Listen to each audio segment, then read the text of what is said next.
10 माणसाचे 10 कुटुंब जरी सुधारले तर कदाचित बाबासाहेबांची दरवर्षी जयंती करण्याचा हेतू आपला साध्य होईल. अन्यथा 1000 माणसं ऐकणारे होते, 10 माणसं सांगणारे होते, कुठे गेलतात, कुठेही नाही, काय केलात, काही नाही, कोण काय सांगितलं याचं सुद्धा आम्हाला अवलोकन करता येत नव्हते. आम्ही जर आमच्या आचरणामध्ये बाबासाहेबांचे विचार आणत नसाल तर कदाचित मला वाटते की दरवर्षी निवळ नाचणं गाणं आणि बाबासाहेबांच्या फोटोला हार घालणं म्हणजे जयंती होऊ शकत नाही हा मानणाऱ्यापैकी एक कार्यकर्ता आहे. मी आवर्जून प्रत्येकाला विनंती करेन की बाबासाहेबांची जयंती वैचारिकच का असावी, कारण बाबासाहेबांनी आम्हाला वैचारिक लढा दिलेला आहे, बाबासाहेबांनी आम्हाला एक विचार दिलेला आहे, बाबासाहेबांनी आम्हाला संविधान दिले, बाबासाहेबांनी आम्हाला निवळ संविधानच नाही दिलं तर बुद्ध आणि धम्म हा ग्रंथ सुद्धा आम्हाला दिला. ज्या पद्धतीने आम्हाला संविधानाची गरज आहे त्याच्या अधिक पटीने आम्हाला बुद्ध आणि धम्म या ग्रंथाची गरज आहे. तो प्रत्येकाच्या घरामध्ये असला पाहिजे, नव्हे तर तो प्रत्येकाने वाचला पाहिजे. आम्ही बाबासाहेब वाचत नाही म्हणून आम्ही बाबासाहेब जगत नाही. जे बाबासाहेब वाचतात ते बाबासाहेब जगतात, बाबासाहेब आचरणात आणतात. मी नेहमी युवकांना एकच संदेश देत असतो की आपण काहीच करायची गरज नाही, बाबासाहेबांनी सगळं केलेलं आहे. तुम्ही जयंती जरी नाही केली तर बाबासाहेबांचं कार्य काही कमी होणार नाही. परंतु जयंती करत असताना जयंती करण्यामागचा उद्देश काय होता, बाबासाहेबांच्या हयातीमध्ये बाबासाहेबांच्या मिरवणुका निघाली. आपण तो मेल्यानंतर काढतो. आज 135वी जयंती करतोय. बाबासाहेब मरण्याच्या अगोदर जयंती निघाली होती. बाबासाहेब मरण्याच्या अगोदर त्यांचा पुतळा उभा करण्यात आलेला होता. फोटोचा कुणाच्या पूजन होता, जे माणसं चांगली कामं करतात त्यांच्या जिवंतपणी त्यांचे सत्कार होतात आणि म्हणून माणसाची जिवंतपणी किंमत कळली पाहिजे. बाबासाहेबांनी त्यांच्या कृतीतून ती किंमत जाणून दिलेली आहे. प्रसंग अनेक आहेत बाबासाहेबांच्या जीवनात. बाबासाहेबांना ज्या रामजीने घडवलं ते रामजी तुमच्या आमच्यामध्ये जिवंत असला पाहिजे. निवड बाबा नाही आहे, परंतु आमच्यामध्ये पहिला अगोदर रामजी आला पाहिजे. आता प्रत्येक जणाला वाटते बाबासाहेब व्हावं, पण रमाई ती झाली पाहिजे ना. बाबासाहेबांच्या जीवनातला छोटासा एक प्रसंग सांगतो. बाबासाहेब त्या शाळेमध्ये वर्गामध्ये विद्यार्थी बाकीचे राहतात, परंतु बाबासाहेबांना वर्गात बसू दिलं जात नाही.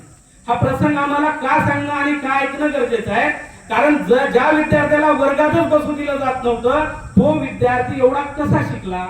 आज तर आमचे विद्यार्थी वर्गात बसतात तरीही पाठीमागे काय. आज आमच्या विद्यार्थ्याला पुस्तकं मिळतात तरीही आमचे विद्यार्थी पाठीमागे काय येत आहेत.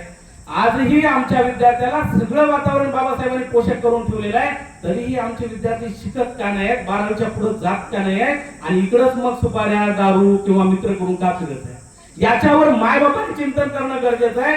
बाबासाहेब शाळेत जातात, रडत रडत घरी येतात, बाबासाहेबांना रामजी विचारतात, अरे भीमा काय झालंय, तू का रडतोय.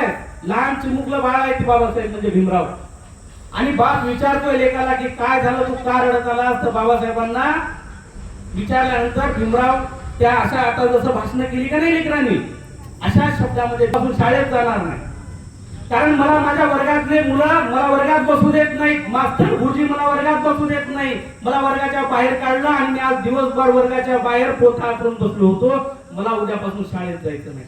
रामजी बघा, रामजी हे ऐकल्यानंतर तुमच्या आमच्या सारखा जर बाप असता तर गाठी घेऊन गेला असता शाळेमध्ये मास्तरला मारायला. काय सांगतात हे उत्तर तुमच्या माझ्यासाठी खूप महत्वाचं आहे माता मौल्यांनो.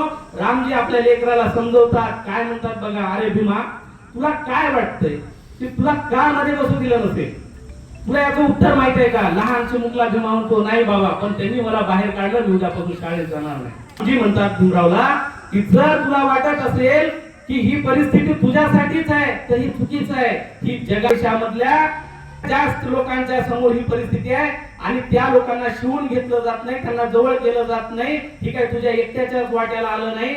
मग तुला काय करावं वाटतं याच्या संदर्भात, तर ते काय म्हणतात माहित आहे का.